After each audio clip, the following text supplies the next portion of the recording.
മുരളി നെടുനാട് നോവൽസിലേക്ക് എല്ലാവർക്കും സ്വാഗതം. നോവൽ ചാക്കോയും മേരിയും. കുര്യച്ചൻ സേവ്യറിനെ തുറച്ചു നോക്കി. കുടുംബത്തിൽ ആദ്യത്തെ വെടി പൊട്ടിയത് കുര്യച്ചൻ തിരിച്ചറിഞ്ഞു. ചാക്കോയെ ഇനി ഇവിടെ വെച്ച് പൊറുപ്പിക്കാൻ പറ്റില്ല. അവൻ ഞങ്ങളുടെ അനിയനാണെന്ന് വരാൻ പോകുന്ന പുതിയ ബന്ധുക്കാരോട് പറയാനും പറ്റുന്ന കാര്യമല്ല. കുര്യച്ചന് കലിയിളകി. പാഞ്ഞു ചെന്ന് സേവ്യറിന്റെ ഷർട്ടിന് കുത്തിപ്പിടിച്ചുയർത്തി. നന്ദി കെട്ടവനെ, തലമറന്ന് എണ്ണ തേക്കുന്നോടാ. ചാക്കോയെ എവിടെ പൊറുപ്പിക്കുമെന്ന് ഞാൻ തീരുമാനിക്കും. അതിന് നിന്റെയൊന്നും ഔദാര്യം എനിക്ക് വന്നിട്ടില്ലടാ. സണ്ണി അവർക്കിടയിൽ ചാടി വീണു. അപ്പാ, സേവിച്ചനെ വിടപ്പാ. അവൻ കുര്യച്ചന്റെ കയ്യിൽ നിന്ന് ഒരുവിധം സേവ്യറെ മോചിപ്പിച്ചു. എന്റെ മുഖത്ത് നോക്കി സംസാരിക്കാൻ വളർന്നോടാ. ചാക്കോ എന്റെ മോനാ. മേടയിൽ കുര്യച്ചന്റെ മോൻ. കുര്യച്ചൻ നെഞ്ചിലടിച്ച് ഉറക്കെ പറഞ്ഞു. ഒച്ച കേട്ട് എൽസ ഓടി വന്നു. അതപ്പ പറഞ്ഞാൽ പോരല്ലോ, അമ്മച്ചിയും പറയണ്ടേ. ഞങ്ങളുടെ അമ്മച്ചി നാലാമതൊരു കൊച്ചിനെ പ്രസവിച്ചിട്ടില്ല. സേവ്യർ വിട്ടുകൊടുത്തില്ല. ചാക്കോയുടെ അപ്പൻ ഞാനാവാൻ ആലീസ് പ്രസവിക്കണമെന്നില്ലടാ. കുര്യച്ചന് മറ്റൊരു തീയിലുണ്ടായതാവൻ. 3 പേരും ഞെട്ടലോടെ കുര്യച്ചനെ നോക്കി. എന്നാടാ, എനിക്ക് അങ്ങനെ ഒരു ബന്ധമില്ലെന്ന് പറയാൻ നിനക്കൊക്കെ കഴിയോ? എന്റെ കൊച്ചിനെ ഞാൻ എടുത്തുകൊണ്ടുവന്ന് എന്റെ കൂടെ വളർത്തി. ഇതിലാർക്കെങ്കിലും നീരസമുണ്ടെങ്കിൽ ഇപ്പോ ഇവിടെ നിറങ്ങാം. സണ്ണി സേവ്യറെ നോക്കി. എന്റെ മോൻ ചാക്കോ കഴിഞ്ഞിട്ടേ ഈ വീട്ടിൽ എനിക്ക് ആരുമുള്ളൂ. അവനിവിടെ നിന്ന് പോകാതെ നീയൊക്കെ പെണ്ണ് കിട്ടിയില്ലെങ്കിൽ കൂടി കുര്യച്ചൻ ഒരു ചുക്കുമില്ലടാ. വീട്ടിൽ ഞാൻ കഴിഞ്ഞാൽ ചാക്കോ, അത് കഴിഞ്ഞു മതി അനുഭവയോഗവുമായി നിൽക്കുന്ന ആലീസിന്റെ മക്കൾ. വെട്ടിത്തിരിഞ്ഞു കുര്യച്ചൻ മുറിയിലേക്ക് പോയി. അതൊരു യുദ്ധത്തിനു മുന്നിലുള്ള പെരുമ്പറ പോലെ സേവ്യറിന്റെ കാതുകളിൽ മാറ്റുര കൊണ്ടു. സേവ്യറും മുറിയിലേക്ക് പോയി. എൽസ സണ്ണിയുടെ അടുത്തേക്ക് ചെന്നു. എന്നെ തിനാ സണ്ണിച്ച, പാവം ചാക്കോയെ ചൊല്ലി ഒരു പോർവിളി. അവന് ഭക്ഷണം മാത്രം കൊടുത്താൽ പോരെ? ആ മുറിയിന്ന് അവൻ പുറത്തു വരില്ല. ആർക്കും അവനെ കൊണ്ട് ഒരു ഉപദ്രവവുമില്ല. അവൻ നമ്മുടെ അനിയനായി ജീവിച്ചു പോട്ടെ. കാര്യങ്ങൾ മയത്തിൽ പറയുന്ന ശീലം സേവിച്ചിന് പണ്ടേ ഇല്ലല്ലോ. ഒരു നയത്തിൽ കൊണ്ടുപോയാൽ നമ്മൾ പറയുന്നത് അപ്പ കേട്ടേനെ. സണ്ണിച്ചനും എന്നതാ പറഞ്ഞു വരുന്നത്? ചാക്കോയെ ഇനി ഇവിടെ താമസിപ്പിക്കുന്നത് നമ്മൾ 3 പേർക്ക് നന്നല്ല. അത് നമ്മുടെ ഭാവിയെ ബാധിക്കും. എങ്ങനെ ബാധിക്കുമെന്നാ സണ്ണിച്ചൻ പറയുന്നത്? അതൊന്നും പറഞ്ഞാൽ നിനക്ക് മനസ്സിലാവില്ല. നീ മുറിയിലേക്ക് ചെല്ല്. അമ്മച്ചി ഒന്നും അറിയണ്ട. എൽസ തിരിഞ്ഞു നടന്നു. അവർ 2 പേരും ചാക്കോക്കെതിരെ തിരിഞ്ഞു കഴിഞ്ഞെന്ന് അവൾക്ക് മനസ്സിലായി. ആർക്കും ഒരു ദ്രോഹവും ചെയ്യാത്ത പാവം ചാക്കോ എന്തു പിഴച്ചു? എന്തു ചെയ്യാനും മടി കാണിക്കാത്തവനാ സേവിച്ചൻ. അവന്റെ കയ്യിൽ നിന്ന് കുട്ടിക്കാലത്ത് ചാക്കോയെ രക്ഷിച്ചതിന് കണക്കില്ല. മുറിയിൽ ചെന്നിരുന്ന് എൽസ കരഞ്ഞു. ചാക്കോയ്ക്ക് എന്തോ വലിയ അപകടം വരാൻ പോകുന്നത് പോലെ അവൾക്ക് തോന്നി. സണ്ണി നേരെ സേവ്യറിന്റെ റൂമിലേക്ക് പോയി. അലമാരയിൽ നിന്ന് ബ്ലാക്ക് ലേബലിന്റെ കുപ്പിയെടുത്ത് ടീപ്പോയിൽ വെക്കുന്നതാണ് സണ്ണി കണ്ടത്. സേവിച്ചൻ റൂമിൽ വെച്ചും വീശു തുടങ്ങിയോ? നീ ഇരിക്കടാ. സേവ്യർ 2 ഗ്ലാസ്സിൽ വിസ്കി ഒഴിച്ചു. സോഡ പൊട്ടിച്ച് അതിലേക്ക് ഒഴിച്ചു. ഒരു ഗ്ലാസ് എടുത്ത് സണ്ണിക്ക് കൊടുത്തു. അപ്പ അവനെ ഇവിടെ നിന്ന് മാറ്റുമെന്ന് എനിക്ക് തോന്നുന്നില്ല. അപ്പയുടെ സമ്മതം നമ്മൾ എല്ലാത്തിനും നോക്കണം. തീരുമാനമെടുക്കേണ്ടത് നമ്മളാ. അപ്പ ഇന്നും ജീവിക്കുന്നത് പഴയ കുര്യച്ചനായിട്ടാ. ഒരു കണ്ണുപൊട്ടൻ കൊണ്ടുതന്ന ഭാഗ്യമെന്ന് ബുദ്ധിയുള്ള ആരെങ്കിലും വിശ്വസിക്കുമോടാ? സണ്ണി കുറച്ചു കഴിച്ചിട്ട് ഗ്ലാസ് വെച്ചു. ടീപ്പോയിലിരുന്ന കശുവണ്ടി പരിപ്പ് പൊട്ടിച്ച് വായിലിട്ട് അവൻ ചവച്ചിറക്കി. ചാക്കോയെ ഇവിടെ നിന്ന് ഇറക്കിയേ പറ്റൂ. ഞാനതിന് ശാഠ്യം പിടിക്കാൻ കാരണമുണ്ടടാ. ഞാൻ ഇന്ന് ഉച്ചയ്ക്ക് ടാക്സിന്റെ പേപ്പർ എടുക്കാൻ ചെന്നപ്പോ മോളില് ചിരിയും കൊഞ്ചലും കേട്ടു.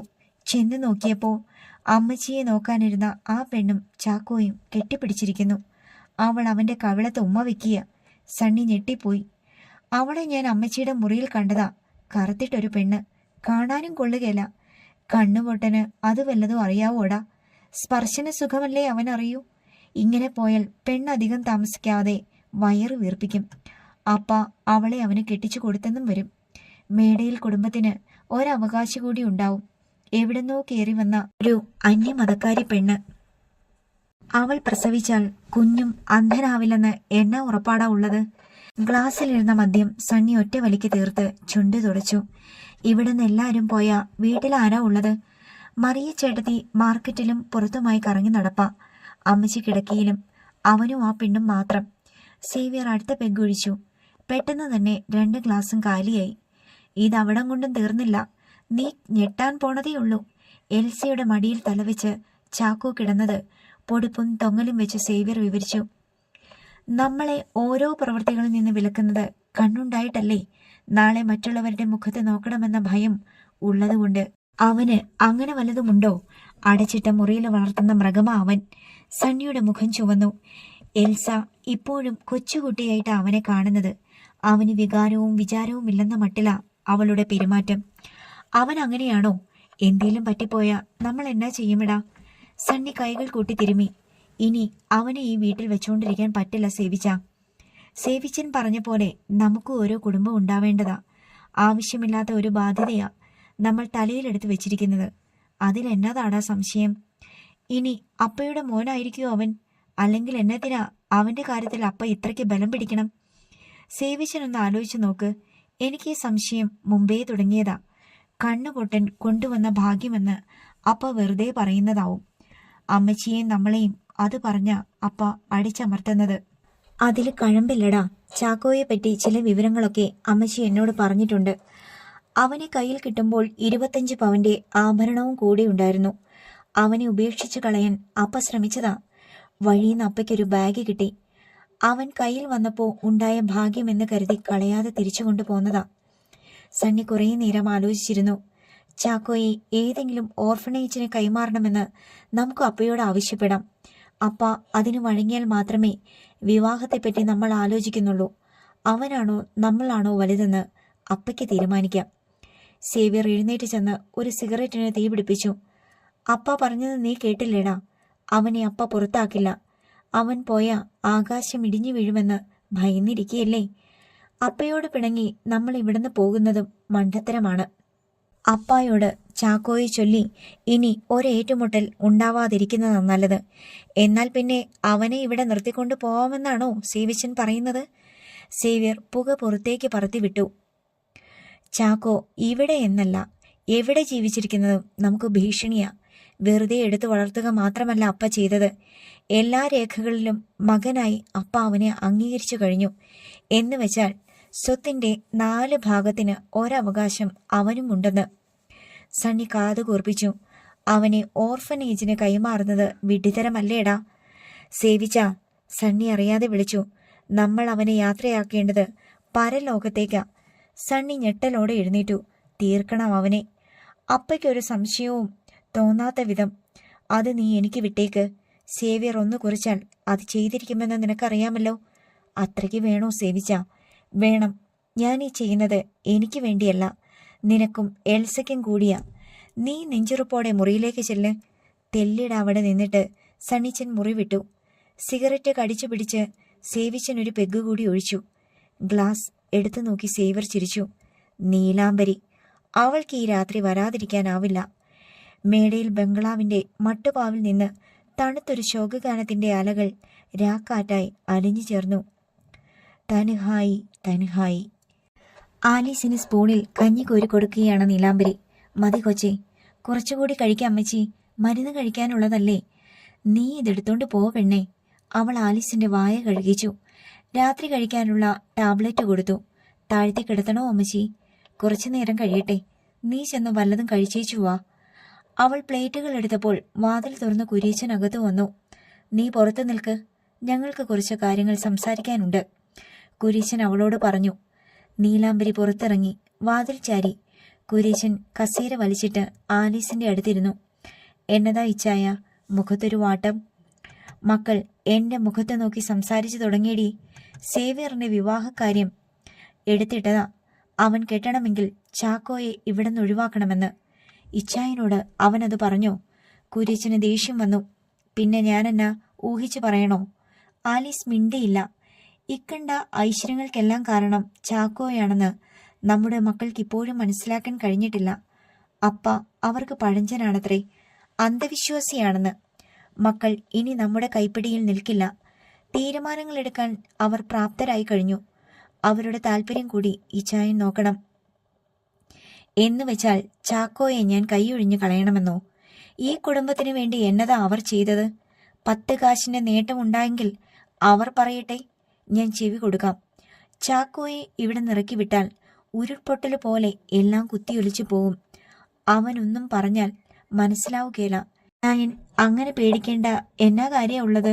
ബിസിനസ്സിന് ഇടിവ് വന്നെന്നൊരു പേടി തോന്നിയാലും സമ്പാദ്യം അവിടെ തന്നെ കിടക്കില്ലേ? കുര്യച്ചൻ ഭാര്യയെ തറപ്പിച്ചു നോക്കി. അപ്പോ നിന്റെ മനസ്സിലിരിപ്പും അത് തന്നെയാണല്ലേ? കുറച്ചൊക്കെ ഇച്ചായന്റെ പേടിയാ. സേവ്യർ പറയുന്നതിൽ കുറച്ച് കാര്യമുണ്ട്. നല്ലൊരു കുടുംബത്തിൽ നിന്ന് അവനൊരു പെങ്കൊച്ചിനെ കൊണ്ടുവരുമ്പോ അവന്റെ അനിയനെന്ന് പറഞ്ഞ് ഒരു കണ്ണുപൊട്ടൻ വീട്ടിലുണ്ടാവുന്നത് കുറച്ചില് തന്നെ. ഇന്നലെ വരെ നമ്മൾ അതൊന്നും ചിന്തിച്ചില്ല. ഇനി ചിന്തിക്കണം. ഏച്ചൻ പിന്നോട്ട് കസേര നീക്കി എഴുന്നേറ്റു. അമ്മച്ചിയുടെയും മക്കളുടെയും മനസ്സിലിരിപ്പ് എന്നതാന്ന് എനിക്ക് മനസ്സിലായി. ചാക്കോയെ അങ്ങനൊന്നും ഒഴിച്ചുവിടാൻ പറ്റത്തില്ലടി. റെക്കോർഡിക്കലായി അവൻ എന്റെ മോനാ. എന്റെ മരണം വരെയും അതിനുശേഷവും ചാക്കോ ഈ വീട്ടിൽ തന്നെ ഉണ്ടാവും. ആർക്കും ഒരു ഉപദ്രവവുമില്ലാതെ അവൻ ഇവിടെ കഴിഞ്ഞോളും. എതിർപ്പുള്ളവർ വീടിനു പുറത്ത്. കലി കൊണ്ട് വാതിലിന് മുന്നിലേക്ക് പോയ കുര്യച്ചൻ തിരിച്ചു വന്നു. ഞാനീ ചെയ്യുന്നതൊക്കെ മക്കൾക്ക് വേണ്ടിയാണെന്ന് നല്ല ബോധം വേണം. ഈ സുഖങ്ങളൊക്കെ അനുഭവിക്കാൻ ഒരു യോഗ്യതയുമില്ലാത്തവരാ നമ്മൾ. നമ്മുടെ മക്കളുടെ തല കണ്ടിട്ടല്ല നമ്മൾ രക്ഷപ്പെട്ടത്. മോളിലിരിക്കുന്നവന്റെ ഭാഗ്യം കൊണ്ടാ ബംഗ്ലാവും ബിസിനസ്സും ഒക്കെ ഉണ്ടായത്. അവൻ അവിടെ ഇരിക്കുമ്പോൾ നമുക്ക് ഉയർച്ച ഉണ്ടായിക്കൊണ്ടിരിക്കും. എന്റെ മക്കൾ ഇങ്ങനെ മണ്ടന്മാരായി പോയത് എന്നതാന്ന് എനിക്കറിയാൻ മേല. കുര്യച്ചൻ മുറിയിൽ നിന്ന് പോയി. ഓരോ ഭ്രാന്ത്. അല്ലാതെന്നാ? ആലീസിന്റെ മനസ്സ് പിറുപിറുത്തു. ഭക്ഷണം കഴിഞ്ഞു വന്ന് നീലാംബരി ആലീസിനെ താഴ്ത്തി കിടത്തി. പുതപ്പെടുത്ത് പുതപ്പിച്ചു കൊടുത്തു. ചെറിയ കട്ടിലിൽ അവൾ കിടന്നു. സേവിച്ചിനു വന്ന് വാതിലിൽ മുട്ടാൻ ധൈര്യമുണ്ടാവില്ലെന്ന് അവൾ ഓർത്തു. ചാക്കോ ഇപ്പോൾ എന്ത് ചെയ്യുകയാണെന്ന് നീലാംബരി ചിന്തിച്ചു. വയലിൻ നെഞ്ചത്ത് വെച്ച് ഉറങ്ങിക്കാണും. അവന്റെ കൈ പിടിച്ച് മുറ്റത്ത് കൊണ്ടു നടക്കാൻ അവൾ മോഹിച്ചുപോയി. കണ്ണില്ലാത്ത ചാക്കോയുടെ കണ്ണായി ജീവിക്കണം. ജീവിതകാലം മുഴുവൻ കൂടെ നിന്ന് സ്നേഹിച്ച് പരിചരിക്കണം. ചരിഞ്ഞുകിടന്ന നീലാംബരി മന്ദഹസിച്ചു. മെല്ലെ മുഖത്തെ ചിരിമാഞ്ഞു. അതിനുള്ള ഭാഗ്യമൊന്നും ഈ പാവം പെണ്ണിനുണ്ടാവില്ല. എപ്പോൾ വേണമെങ്കിലും അവർ തന്നെ പറഞ്ഞുവിടും. സേവിച്ചനായിരിക്കും അതിന് കാരണക്കാരൻ. എന്തൊക്കെയോ മൊബൈലിൽ പിടിച്ചു വെച്ചിട്ടുണ്ട്. വാതിലിൽ 2 തവണ തട്ടിയ ഒച്ച കേട്ടപ്പോൾ നീലാംബരി എഴുന്നേറ്റിരുന്നു. അവൾ വാതിൽ തുറന്നില്ല. പിന്നെ ശബ്ദമൊന്നും ഉണ്ടായില്ല. വാതിൽ തുറക്കുന്നെങ്കിൽ അത് ആലീസിനെ വിളിച്ചുണർത്തിയിട്ട് മതിയെന്ന് അവൾ നിശ്ചയിച്ചു. നീലാംബരി കട്ടിലിലേക്ക് ചാഞ്ഞു. രാവിലെ കുര്യച്ചൻ മുറിയിലേക്ക് ചെന്നപ്പോൾ ചാക്കോ കട്ടിലിൽ നിന്ന് എഴുന്നേറ്റിട്ടില്ല. മോനെ ചാക്കോ. അയാൾ അടുത്ത് ചെന്നിരുന്ന് സ്നേഹത്തോടെ അവന്റെ തോളിൽ കൈവച്ചു. എഴുന്നേൽക്കടാ, സമയം 9 കഴിഞ്ഞു. ചാക്കോ എഴുന്നേറ്റിരുന്നു. കുര്യച്ചൻ അവന്റെ മുഖം പിടിച്ചു തിരിച്ചു. എന്നാ പറ്റി അപ്പന്റെ മോന്? സുഖമില്ലേടാ? ഒന്നുമില്ല അപ്പാ. മുഖം ഇങ്ങിയിട്ടുണ്ടല്ലോ. വയ്യായ്മ ഉണ്ടേല് പറ, ഡോക്ടറെ വിളിക്കാം. കുഴപ്പമില്ല അപ്പാ. അവൻ അയാളുടെ കൈ പിടിച്ചു. അവന്റെ മനസ്സ് കലങ്ങിയിട്ടുണ്ടെന്ന് കുര്യച്ചന് തോന്നി. ഇന്നലെ രാത്രി സേവിയറോ സണ്ണിയോ മോനെ കാണാൻ വന്നോ? ഇല്ല അപ്പാ. സണ്ണിച്ചൻ വന്നോ? ആ, രാത്രിയാ അവൻ വന്നത്. ചാക്കോ ശൂന്യതയിൽ നോക്കി ചിരിച്ചു. അവൻ മോനെ കാണാൻ വരും. മോൻ എന്നാ പറ്റിയേ? അപ്പയ്ക്ക് നിന്റെ മുഖം കണ്ടാൽ അറിയില്ലേ? അപ്പയോട് പറയടാ. അപ്പയ്ക്ക് വെറുതെ തോന്നുന്നതാ. ഞാൻ വൈകിയ ഉറങ്ങിയേ. എനിക്കെന്തോ ഉറക്കം വന്നില്ല. ഹാളിലെ സംസാരം അവൻ കേട്ടോ എന്നൊരു സംശയം കുര്യച്ചനുണ്ടായി. എന്നും രാവിലെ അവനെ കാണാൻ വരുമ്പോൾ ഓടി വന്ന് കെട്ടിപ്പിടിക്കുന്നതാണ്. ചാക്കോയുടെ മനസ്സ് നൊമ്പരപ്പെടാൻ എന്തെങ്കിലും ഉണ്ടായെങ്കിൽ അതിന്നറിയാം. അപ്പ ചെല്ല്. കുര്യച്ചൻ അവന്റെ നെറ്റിയിൽ ഒരു മുത്തം കൊടുത്തു. ചാക്കോയുടെ കണ്ണു നിറഞ്ഞത് കുര്യച്ചൻ കണ്ടു. എന്തേലും സങ്കടം ഉണ്ടേല് മോൻ അപ്പയോട് പറ. മോൻ കഴിഞ്ഞേ അപ്പയ്ക്ക് എന്തുമുള്ളൂ. എനിക്കൊരു സങ്കടവും ഇല്ല അപ്പാ. കുര്യച്ചൻ പിന്നീടൊന്നും പറയാതെ എഴുന്നേറ്റ് താഴേക്ക് പോയി. ഹാളിൽ സേവ്യറും സണ്ണിയും സംസാരിച്ചിരിപ്പുണ്ട്. നീ ചാക്കോയെ പോയി കണ്ടോടാ? കുര്യച്ചൻ സണ്ണിയോട് ചോദിച്ചു. സേവ്യർ മുഖം തിരിച്ചു. ഇല്ല, ഞാൻ അവനെ കാണാൻ പോകുന്നുണ്ട്. പിന്നെ സേവിച്ചനെയും കൂട്ടി കറുകച്ചാലിൽ ചെന്ന് പെണ്ണ് കാണാനും പ്ലാൻ ചെയ്തിട്ടുണ്ട്. ഞങ്ങൾ ചെല്ലുന്ന വിവരം അപ്പ അവരെ വിളിച്ചെന്ന് പറഞ്ഞേക്കണം. നിന്റെ മനസ്സ് മാറിയോടാ? കുര്യച്ചൻ സേവ്യറെ നോക്കി. ഞാൻ അന്നേരം അങ്ങനെ പറഞ്ഞെന്ന് വെച്ച് അപ്പയെ ധിക്കരിക്കുവോ? അപ്പയുടെ തീരുമാനം പോലെ കാര്യങ്ങൾ നടക്കട്ടെ. കുര്യച്ചൻ അപ്പോൾ തന്നെ ഇത്തിക്കണ്ടം വർക്കിയെ വിളിച്ച് സംസാരിച്ചു. നിങ്ങൾ അങ്ങോട്ട് ചെല്ല്. പെങ്കുച്ചി വീട്ടിൽ തന്നെയുണ്ട്. കുര്യച്ചൻ പുറത്തേക്ക് നടന്നു. അരമണിക്കൂറിനുള്ളിൽ സേവ്യറും സണ്ണിയും കറുകച്ചാലിലേക്ക് പുറപ്പെട്ടു. എല്ലാവരും പോയി കഴിഞ്ഞെന്ന് മനസ്സിലാക്കി ചാക്കോ താഴേക്ക് വന്നു. കാപ്പി കഴിക്കാൻ മോനെ. ഡൈനിങ് ഹാളിൽ നിന്ന് മറിയ ചേട്ടത്തിയുടെ സ്വരം വന്നു. കുറച്ച് കഴിയട്ടെ ചേട്ടത്തി, ഞാൻ അമ്മച്ചിയെ കണ്ടിട്ട് വരാം. കൃത്യമായ കാൽവെപ്പോടെ അവൻ ആലീസിന്റെ മുറിയുടെ വാതിൽക്ക് ചെന്നു. അവന്റെ സഞ്ചാരപഥത്തിൽ തടസ്സങ്ങൾ ഉണ്ടാവാതിരിക്കാൻ മറിയ ചെടുത്തി ശ്രദ്ധിക്കാറുണ്ട്. കൈകൊണ്ട് തപ്പി അവൻ വാതിൽ തുറന്ന് അകത്ത് കയറി. ആലീസിന് ഭക്ഷണം കൊടുക്കുകയാണ് നീലാംബരി. അവനെ കണ്ടതും നീലാംബരിയുടെ മുഖം വിടർന്നു. അമ്മച്ചി. ചാക്കോയുടെ വിളിയിൽ ഇടർച്ചയുണ്ടായി. എന്നതാടാ, നീ കാപ്പി കഴിച്ചോ? തപ്പി തപ്പി വന്ന് അവൻ കട്ടിലിൽ ഇരുന്നു. അവൻ കൈ കൊണ്ടുവന്നപ്പോൾ ആലീസ് കൈ നീട്ടിക്കൊടുത്തു. ആലീസ് ഇരിക്കുകയാണോ കിടക്കുകയാണോ എന്നറിഞ്ഞാൽ കൃത്യമായി സ്ഥലം അവൻ അറിയാം. നിനക്കിത് എന്നാ പറ്റിയടാ ചാക്കോയെ? ഞാനൊരു കാര്യം ചോദിച്ചാൽ അമ്മച്ചി എന്നോട് സത്യം പറയുമോ? കരച്ചിൽ അവന്റെ ഖണ്ഡത്തെ ഞെരുക്കി. അവൻ ചോദിക്കാൻ പോകുന്നത് എന്താണെന്ന് ആലീസിന് മനസ്സിലായി. നീ ഇതൊക്കെ എടുത്ത് പുറത്തേക്ക് പോ, എന്നിട്ട് വാതിലും ചാരിയേക്ക്, ഞങ്ങൾ സംസാരിക്കട്ടെ, ആലീസ് നീലാംബരിയോട് പറഞ്ഞു. ശരി അമ്മച്ചി. അവൾ പ്ലേറ്റുകളും കപ്പുകളും എടുത്ത് പുറത്തേക്ക് നടന്നു. മുഖം ചിരിച്ച് അവൾ പോകുന്നത് ചാക്കോ കാതു കൊടുത്തു. വാതിലടഞ്ഞു. അവൾ പോയില്ലേ? പോയി. നീ കാര്യം എന്നതാന്ന് വെച്ചാ പറ.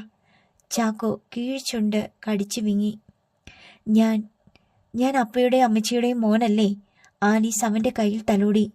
നിനക്ക് എന്നതാ ഇപ്പോൾ ഒരു സംശയം? സേവിച്ചൻ എന്നോടത് പറഞ്ഞു. എന്നെ അപ്പയ്ക്ക് പള്ളി തൊട്ടിന്ന് ആരോ ഉപേക്ഷിച്ച് കിട്ടിയതാണെന്ന്. ഞാൻ ആരുമില്ലാത്തവനാന്ന്. അടക്കി പിടിച്ച നൊമ്പരമൊക്കെ കരച്ചിലായി അവനിൽ നിന്ന് പുറത്തു വന്നു. അവൻ പൊട്ടിക്കരഞ്ഞു.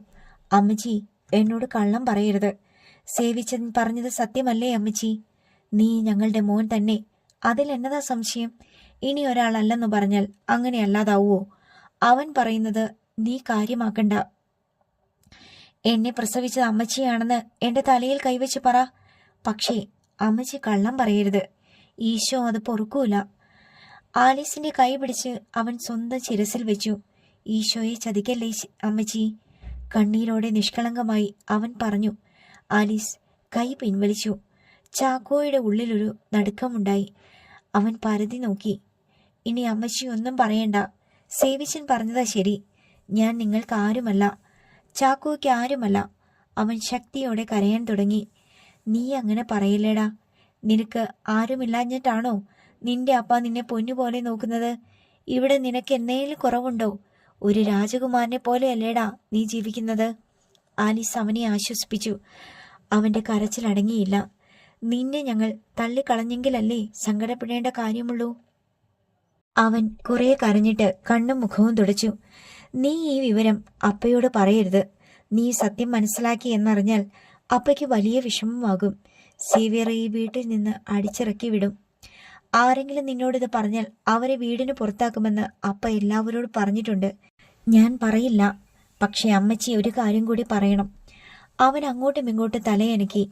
എന്നെ ഉപേക്ഷിച്ചു കളഞ്ഞ എന്റെ പെറ്റമ്മ ആരാ? അതെങ്ങനെ അറിയാനാ? അവൾ അപ്പോഴേ കടന്നു കളഞ്ഞില്ലേ? അപ്പയ്ക്കും അമ്മയ്ക്കും അതാരാന്ന് നന്നായിട്ടറിയാം. എന്നെ വേണ്ടെന്ന് വെച്ച ആ സ്ത്രീയുടെ പേരെങ്കിലും എനിക്കറിയണം. ഒന്നിനുമല്ല അമ്മച്ചി, എന്നെ പെറ്റ ആളിന്റെ പേര് മനസ്സിൽ വെച്ചേക്കാനാ. അറിയാത്ത കാര്യം ഞാൻ എങ്ങനെ പറയും? അമ്മച്ചി പറയില്ലേല് ഞാൻ അപ്പയോട് ചോദിക്കും. ആലീസ് ഞെട്ടി. പതിവില്ലാത്ത വിധം അവന്റെ മുഖം കടുത്തു. നീ ഈ കുടുംബത്തിലെ സമാധാനമില്ലാതാക്കാനാണോ നോക്കുന്നത്? അപ്പയും മക്കളും തമ്മിൽ അടിച്ചു പിരിയുന്നത് നിനക്ക് കാണണോടാ? ആലീസിന്റെ മട്ടുമാറി. അവൻ അവിടെ നിന്ന് എഴുന്നേറ്റു. അങ്ങനെ വരാതിരിക്കാനാ അമ്മച്ചി ഞാൻ ചോദിച്ചത്. അമ്മച്ചിയുടെ കൈ പിടിച്ച് ഞാൻ സത്യം ചെയ്യാം. ആരോടും ഞാനിത് പറയൂല. എന്റെ മനസ്സിൽ നിന്ന് പോവില്ല. അമ്മച്ചി എന്നോട് പറ. ആലീസ് കുറച്ചു നേരം ആലോചിച്ചിരുന്നു. അവൻ അപ്പയോട് ചോദിക്കുമെന്ന് ആലീസിന് ഉറപ്പായി. അവളുടെ പേര് രാജലക്ഷ്മി എന്ന് മാത്രമേ എനിക്കറിയൂ. ചാക്കോയുടെ മനസ്സിൽ ആ വാക്ക് പ്രതിധ്വനിച്ചു. രാജലക്ഷ്മി, ചാക്കോയുടെ അമ്മ. അവളുടെ നാടൊന്നും എനിക്കറിയില്ല. നിന്നെ കിട്ടി കുറെ നാൾ കഴിഞ്ഞ് അപ്പ പറഞ്ഞു കേട്ട അറിവാണ്. വർഷങ്ങൾ കുറെ കഴിഞ്ഞില്ലേ? അവൾ ഇപ്പോ എവിടെയോ സുഖമായിട്ട് ജീവിക്കുന്നുണ്ടാവും. ചാക്കോ പുറത്തേക്ക് നടക്കാൻ ചുവട് വെച്ചു. നിൽക്ക്. തിരിയാതെ അവൻ നിന്നു. ഞാൻ മരണവും കാത്തു കിടക്കുക. നീ എന്നോട് പറഞ്ഞ വാക്ക് പാലിക്കണം. ഇത് വല്ലതും അറിഞ്ഞാൽ എന്നെയും സേവിയറേയും ജീവനോടെ വെച്ചേക്കില്ല. ഇത്രയും കാലം നിന്നെ സ്വന്തം മോനായിട്ട് വളർത്തിയ എന്നെ കൊലയ്ക്ക് കൊടുക്കരുത്. ദൈവം തമ്പുരാൻ നിന്നോട് പൊറുക്കില്ല. നിന്നെ ശപിച്ചിട്ടേ ഞാൻ കണ്ണടയ്ക്കൂ. അവൻ ആലീസിന്റെ നേരെ തിരിഞ്ഞു. നിങ്ങൾക്ക് ഞാനായിട്ട് ഒരു ദ്രോഹവും വരുത്തി വെക്കില്ല. അമ്മച്ചി സമാധാനത്തോടെ ഇരിക്കെ. അവൻ പറഞ്ഞെങ്കിലും അതൊരു കരച്ചിലായിരുന്നു. ഇടനെഞ്ചു പൊട്ടിയുള്ള കരച്ചിൽ. ചാക്കോ വാതിൽ തുറന്ന് പുറത്തിറങ്ങി. നീലാംബരി അവിടേക്ക് വന്നു. അവന്റെ കണ്ണുകൾ നിറഞ്ഞൊഴുകുന്നത് കണ്ട് അവൾ അമ്പരന്നു. എന്താ ചാക്കോച്ച, കരയാൻ എന്താ ഉണ്ടായേ? ഞാൻ കരയാന്ന് നിന്നോട് ആരാ പറഞ്ഞേ? പിന്നെ കണ്ണുകൾ നിറഞ്ഞൊഴുകുന്നതോ? സന്തോഷം വന്നാലും കണ്ണു നിറയില്ലേ? ഞാൻ വലിയ സന്തോഷത്തിലാ. ചുണ്ടുകൾ കൊണ്ട് ചിരിക്കാനൊരു ശ്രമം നടത്തിയിട്ട് ശ്രദ്ധയോടെ അവൻ സ്റ്റെയർകേസ് കയറി. അവൻ പടികൾ കടന്നു മറയുന്നതുവരെ അവൾ നോക്കി നിന്നു. അവന്റെ സങ്കടം അവളുടെ ഉള്ളിൽ നീറ്റലായി പടർന്നു. കുറച്ചു കഴിഞ്ഞപ്പോൾ വയലിൽ നിന്ന് ഒരു ശോകഗാനത്തിന്റെ അലകൾ താഴേക്ക് വന്നു. അതവന്റെ കരച്ചിലാണെന്ന് നീലാംബരിക്ക് തോന്നി. അവൾ മരുന്ന് കൊടുക്കാനായി ആലീസിന്റെ മുറിയിലേക്ക് പോയി. ചാക്കോ വയലിൽ നെഞ്ചിൽ വെച്ച് കട്ടിലിൽ മലർന്നു കിടന്നു. കടക്കണ്ണുകളിലൂടെ ഇരുവശത്തു നിന്നും കണ്ണീർ ഒഴുകിക്കൊണ്ടിരുന്നു. ചാക്കോയുടെ അമ്മയാണ് രാജലക്ഷ്മി. എന്തിനായിരിക്കും അമ്മ തന്നെ ഉപേക്ഷിച്ച് കളഞ്ഞത്? മോന് കണ്ണു കാണാൻ കഴിയില്ലെന്ന് അറിഞ്ഞിട്ടാവുമോ? അച്ഛനും കൂട്ടുനിന്നോ? മോനെ അങ്ങ് കൊന്നുകൂടായിരുന്നോ അമ്മേ? അവൾ ചുണ്ടുകൾ കടിച്ചു കരഞ്ഞു. മറിയച്ചേട്ടത്തി വന്ന് കാപ്പി കഴിക്കാൻ വിളിച്ചെങ്കിലും അവൻ പോയില്ല. എപ്പോഴോ മുറിയിൽ നീലാംബരിയുടെ ഗന്ധം അവൻ അറിഞ്ഞു. ചാക്കോ എഴുന്നേറ്റിരുന്നു. നീ എന്നേത്തിനാ എന്നെ കാണാൻ വന്നത്? വാതിലിന് നേരെ മുഖം തിരിച്ച് അവൻ ചോദിച്ചു. നീലാംബരി അവനെ നോക്കി നിന്നതേയുള്ളൂ. നീയും എന്നെ പറ്റിക്കുകയാണല്ലോ. എല്ലാവരും എന്നെ പറ്റിക്കുക. ഞാൻ കണ്ണുപൊട്ടനല്ലേ? അവളുടെ നെഞ്ചു പൊട്ടി. അവൾ അടുത്തു വന്നിരുന്നു. ചാക്കോച്ചൻ ബ്രേക്ക്ഫാസ്റ്റ് കഴിക്കാൻ വന്നില്ല. എന്നോട് എടുത്തു തരാൻ പറഞ്ഞിട്ട് മഴകിച്ചെടുത്തി മാർക്കറ്റിൽ പോയി. എനിക്ക് വിശപ്പില്ല നീലാംബരി, നീ പൊയ്ക്കോ, ഞാൻ കിടക്കട്ടെ. അതിനു മാത്രം എന്താ ഉണ്ടായേ? എനിക്കറിയാം ഈ മനസ്സ് നിറയെ സങ്കടാന്ന്. എന്നോട് പറഞ്ഞൂടെ? നിന്നോട് പറഞ്ഞിട്ട് എനിക്ക് എന്നാ കിട്ടാനാ? ശരിയാ, ഞാൻ ആരുമില്ലാത്തവളാ, അനാഥയായ പെണ്ണ്. നിങ്ങളൊക്കെ വലിയ ആളുകള്. ഞാൻ കുറച്ച് സ്വാതന്ത്ര്യം കാണിച്ചെങ്കിൽ ചാക്കോച്ചൻ ക്ഷമിക്കണം. ചാക്കോയ്ക്ക് വിഷമമായി. നിനക്ക് ആരുമില്ലെങ്കിലും കാഴ്ചയില്ലേ നീലാംബരി? എനിക്കതുമില്ലല്ലോ. കാഴ്ച എന്തിന്? ചാക്കോച്ചന്റെ കാര്യം നോക്കാൻ ഇവിടെ ആളില്ലേ? ചാക്കോയുടെ കുഞ്ഞു മനസ്സിൽ പിന്നെ ആ സങ്കടം ഇരുന്നില്ല. അവനെല്ലാം നീലാംബരിയോട് പറഞ്ഞു. ഞെട്ടലോടെയാണ് അവളെല്ലാം കേട്ടത്. എന്റെ അപ്പ കൂടി വെറുത്താൽ പിന്നെ ഞാൻ എങ്ങോട്ട് പോകും? ഈ വീട് വിട്ട് ഞാൻ ഒരിടത്തേക്കും പോയിട്ടില്ല. എനിക്ക് ആരെയും അറിയില്ല. ചാക്കോയുടെ കണ്ണുകൾ നിറഞ്ഞൊഴുകി. അവൾ അവന്റെ കണ്ണുകൾ തുടച്ചു കൊടുത്തു. കരയല്ലേ, ആണുങ്ങൾ ഇങ്ങനെ കരയാമോ? കരച്ചിൽ അടക്കി വെച്ച് അവൾ ആശ്വസിപ്പിച്ചു. കണ്ണുണ്ടായിരുന്നെങ്കിൽ ഞാൻ എങ്ങോട്ടെങ്കിലും പോയേനെ. ഇവിടെ നിന്നിറങ്ങിയ ഞാൻ തട്ടിത്തടഞ്ഞു വീഴും. അതിന് ചാക്കോച്ചനെ ആരും ഇവിടെ നിറക്കി വിടില്ലല്ലോ. പിന്നെന്തിനാ അതൊക്കെ പറയുന്നേ? സേവിച്ചൻ എന്നെ കൊല്ലും. എന്നെ അടിക്കുകയും ഇടിക്കുകയും ഒക്കെ ചെയ്തു. എൽസ ചേച്ചി എന്നെ കാണാൻ വന്നാൽ സേവിച്ചൻ എന്നെ കൊല്ലും. കൊല്ലട്ടെ. എന്റെ അമ്മയ്ക്ക് എന്നെ വേണ്ടാഞ്ഞിട്ടല്ലേ? അമ്മ എവിടെയുണ്ടെന്ന് ചാക്കോച്ചൻ അറിയോ? ആ, എനിക്കറിയാൻ മേല. എവിടെയോ സുഖമായി കഴിയുന്നുണ്ടെന്ന് അമ്മച്ചി പറഞ്ഞു. എന്തുകൊണ്ടാണ് ചാക്കോച്ചന്റെ കണ്ണ് കുര്യച്ചൻ മുതലാളി ഓപ്പറേഷൻ ചെയ്യാത്തതെന്ന് എനിക്കിപ്പോ മനസ്സിലായി. അപ്പയ്ക്ക് മാത്രമേ എന്നോട് സ്നേഹമുള്ളൂ. ചാക്കോച്ചന്റെ അറിവിൽ കണ്ണിന്റെ കാര്യം പറഞ്ഞ് ഏതെങ്കിലും ഡോക്ടറെ കാണാൻ പോയിട്ടുണ്ടോ? ഇല്ലെന്ന് അവൻ തലയാട്ടി. ചാക്കോച്ചനോട് അപ്പ കാണിക്കുന്ന സ്നേഹത്തിന് പിന്നെ എന്തർത്ഥമാ ഉള്ളത്? എനിക്ക് നല്ല ഉറപ്പുണ്ട്, ഓപ്പറേഷൻ ചെയ്താൽ ചാക്കോച്ചന് കാഴ്ച കിട്ടുമെന്ന്. ഞാൻ അവളുടെ നേരെ മുഖം തിരിച്ചു. അപ്പ വരുമ്പോൾ ചാക്കോച്ചൻ ഇങ്ങനെ ഒരു ആവശ്യം പറയണം. ഞാൻ പറഞ്ഞതാന്ന് പറയരുത്. നമ്മൾ ഇവിടെ ഇരുന്ന് സംസാരിക്കുന്നത് സേവിച്ചൻ കണ്ടു. അതിന്റെ പേരിൽ എന്നെ വഴക്കും പറഞ്ഞു. എനിക്കത് മനസ്സിലായി. എന്നോടും പറഞ്ഞു. അധിക നാൾ എനിക്കിവിടെ നിൽക്കാൻ കഴിയുമെന്ന് തോന്നുന്നില്ല. അയ്യോ, നീലാംബരി പോവുകയാണോ? അവൻ അവളുടെ കൈ തപ്പിയെടുത്തു. നീലാംബരി വന്നിട്ടാ എനിക്കിതുപോലെ സംസാരിക്കാൻ ഒരാളായത്. പോവല്ലേ നീലാംബരി. അവൻ അവളുടെ കൈ മുറുകെ പിടിച്ചു. പോണമെന്ന് ആഗ്രഹിച്ചതല്ല. സേവിച്ചൻ എന്നോട് മോശമായിട്ട് സംസാരിച്ച് അടുത്തുകൂടിയിരിക്കുക. ഞാൻ ഇവിടെ വന്നതാ അതിന് കാരണമായത്. രാത്രി ഞാൻ സേവിച്ചന്റെ മുറിയിൽ ചെല്ലണമെന്ന് ഇന്നലെ രാത്രി വന്ന് വാതിലിൽ തട്ടുകയും ചെയ്തു. അതെന്നേത്തിനാ നീലാംബരി സേവിച്ചന്റെ മുറിയിൽ പോണത്? നീ അമ്മച്ചിയല്ലേ നോക്കേണ്ടത്? അതൊന്നും പറഞ്ഞാൽ ചാക്കോച്ചന് മനസ്സിലാവില്ല. ചാക്കോ കുറേ നേരം ആലോചിച്ചിരുന്നു. ആരുമില്ലാത്തവളാണേലും എനിക്ക് എൻ്റെ മാനാ വലുത്. അവൾക്ക് കരച്ചിൽ വന്നു. സേവിച്ചൻ വിളിച്ചാൽ പോവല്ലേ? നീലാംബരി എപ്പോഴും അമ്മച്ചിയുടെ മുറിയിൽ ഇരുന്നോണ്ടാ മതി. അവൻ എന്തൊക്കെയോ ഊഹിച്ചെന്ന്. അവൾക്ക് തോന്നി, എൽസ ചേച്ചി ഇനി എന്നെ കാണാൻ വരില്ല. സണ്ണിച്ചൻ വന്നിട്ട് ഇങ്ങോട്ടൊന്ന് തിരിഞ്ഞു നോക്കിയില്ല. എനിക്കിനി ഇവിടെ കഴിയാൻ തോന്നണില്ല. ചാക്കോച്ചൻ പിന്നെ എന്തു ചെയ്യും? നീലാംബരി പോകുമ്പോൾ എന്നെ കൂടി കൊണ്ടുപോവോ? അവൾ ശക്തിയായി ഞെട്ടി. കാഴ്ചയില്ലാത്ത എന്നെ കൊണ്ടുപോയാൽ നീലാംബരി എന്നാ ചെയ്യാനാ അല്ലേ? സങ്കടച്ചിരി അവന്റെ മുഖത്തുണ്ടായി. ഞാൻ വിളിച്ചാൽ ചാക്കോച്ചൻ വരുമോ? വിളിച്ചാൽ വരും. അപ്പ അറിയാതെ ഞാൻ ഇറങ്ങി വരും. അല്ലേ സേവിച്ചൻ എന്നെ അടിച്ചും തൊഴിച്ചും കൊല്ലും. ഇവിടെ എല്ലാവരും സേവിച്ചൻ പറയണതേ കേൾക്കൂ. അവൾ അവനെ കെട്ടിപ്പിടിച്ച് തോളിൽ തലവെച്ചു. എനിക്കിഷ്ടാ ചാക്കോച്ചനെ. പക്ഷേ ആരും എനിക്ക് ചാക്കോച്ചനെ വിട്ടുതരില്ല. എന്തു പണിയെടുത്ത് ഞാൻ ചാക്കോച്ചനെ പൊന്നുപോലെ നോക്കിയേനെ. അവൾ കരഞ്ഞുപോയി. അവളുടെ കരവലയത്തിൽ ഒതുങ്ങി അവൻ അങ്ങനെ ഇരുന്നു. നീലാംബരി, എന്നെയും കൊണ്ടുപോവോ? എനിക്ക് സ്വന്തമായി വീടില്ലെന്ന് ചാക്കോച്ചൻ അറിയില്ലേ? ഇളയപ്പൻ്റെ വീട്ടിലാ ഞാൻ കഴിയണത്. എങ്കിലും എൻ്റെ കൂടെ വന്നാൽ ഞാൻ കൊണ്ടുപോകും. പക്ഷേ ചാക്കോച്ചനെ ആരും തടയരുത്. അവൻ മിണ്ടിയില്ല. അല്ലാതെ ഞാൻ എങ്ങനെ ചാക്കോച്ചനെ ഇവിടുന്ന് കൊണ്ടുപോകും? കുരിശൻ മുതലാളി എന്നെ ജീവനോടെ വെച്ചേക്കുമോ? ഒരു വഴിയുണ്ട്. എന്താ? ആദ്യം നീലാംബരി ജോലി വേണ്ടെന്ന് വെച്ചിട്ട് പോണം. 2 ദിവസം കഴിഞ്ഞ് ആരും കാണാതെ ഞാൻ ഇറങ്ങി വരാം. അവൻ ഗൗരവത്തിലാണ് പറയുന്നതെന്ന് അവൾക്ക് മനസ്സിലായി. ഞാൻ പോയാ എന്നെ അന്വേഷിച്ച് ആരും വരില്ല. സേവിച്ചന് സന്തോഷമാവത്തേയുള്ളൂ. അപ്പ ചിലപ്പോൾ അന്വേഷിക്കും. ഞാൻ മോനല്ലാത്തോണ്ട് പിന്നെ അത് മറക്കും.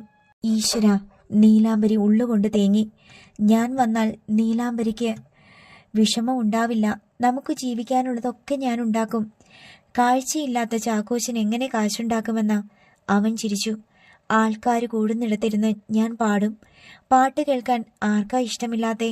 ആളുകൾ കൈ നിറയെ പൈസ തരും. അതുപോരെ പോരെ നീലാംബരി? അവൻ അവളുടെ മുഖത്ത് കൈവച്ചു. കണ്ണീരിന്റെ നനവ് അവന്റെ കൈവിരലുകൾ അറിഞ്ഞു. നീലാംബരി കരയാണോ ചാക്കോച്ച? അവൾ വാവിട്ട് കരഞ്ഞു. നമുക്ക് പോകാം നീലാംബരി. ഈ വീട്ടിൽ നിന്ന് എങ്ങോട്ടെങ്കിലും പോകാം.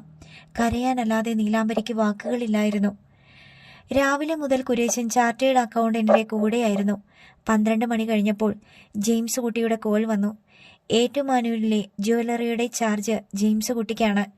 കുരേശൻ ആ കോൾ എടുത്തു. എന്നതാടാ ജെയിംസ് കുട്ടി? ചേട്ടായി, ജ്വല്ലറിയിൽ സെയിൽ ടാക്സുകാരുടെ റെയ്ഡ് നടക്കുക. കുരേശൻ ചാടി എഴുന്നേറ്റു. അവരെ തടയാൻ നോക്കിയില്ലേടാ? എങ്ങനെ തടയാനാ ചേട്ടായി? പോലീസുമായിട്ടാ 4-5 പേര് വന്നത്. ഞാനന്നേരം പുറത്തായിരുന്നു. സ്റ്റാഫിനെ ബന്ദിയാക്കി വെച്ചേക്കുവാ. അനങ്ങാൻ പോലും ആരെയും സമ്മതിച്ചില്ല. കുരേശന്റെ തല പെരുത്തു. ചേട്ടായി, കാര്യങ്ങൾ കൈവിട്ടു പോയി. കണക്കിൽപ്പെടാത്ത കുറേ മുതലുണ്ട്. ചേട്ടായി ഒന്ന് വേഗം വാ. കുരേശൻ കസേരയിലേക്ക് വീണു. ഇതാദ്യത്തെ തിരിച്ചടിയാണ്. വീട്ടിൽ നിന്നിറങ്ങിയപ്പോൾ കണ്ടത് ചാക്കോയുടെ കരഞ്ഞു കലങ്ങിയ മുഖമാണ്. അവന്റെ മനസ്സ് വേദനിക്കാൻ എന്തോ ഉണ്ടായി. അതിനുള്ള തിരിച്ചടിയും കിട്ടി. കുരേശൻ ഓഫീസിൽ നിന്നിറങ്ങി. ഷോപ്പിലേക്ക് പോകാനായിട്ടല്ല, മേടയിൽ ബംഗ്ലാവിലിരിക്കുന്ന ചാക്കോയുടെ അരികിലേക്ക്. അടുത്ത ഭാഗം നാളെ.